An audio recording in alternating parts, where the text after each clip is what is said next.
we are looking forward as ODM to have that seat, the presidency.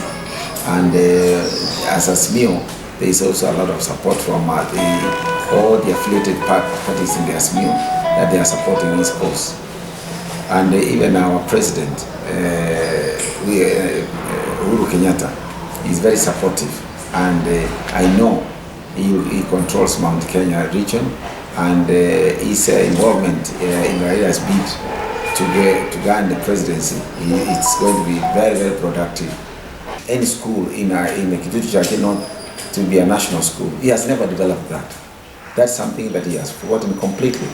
But once I move in, I'm going to make sure that I develop 2 or 3 schools every year to the national level, so that they can be national schools.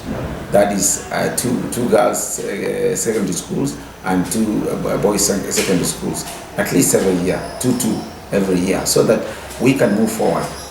That way we can be able to have lots of opportunities of making our children to get to score well and be able to perform well as they look forward to getting the university.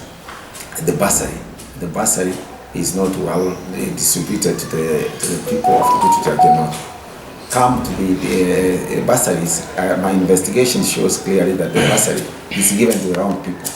People who deserve that bursary have never been catered for. So that's an issue that I will cater for, and see that our students who go to the university students, they get a bursary that can help them. You can't give a university student 6,000 when that student is supposed to pay 80 to 120,000 per semester. The only thing that you can help such a student is to give the money that is required for a semester. If it's 100 or 80, you pay the whole amount. That's the only way you can be able to utilize the bursary properly. And the bursary in our constituencies, the MP is given up to 30 million shillings. But you can't feel that money that is helping the constituents at all. Another issue is about the state in which he has kept the KITUTU CHACHE. People are they are on their knees. They cannot be able to afford anything because he has not empowered them.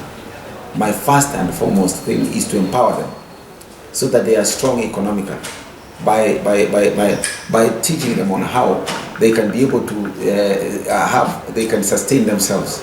You develop circles both for women and for youths that will be able to make them be able to stand on their own.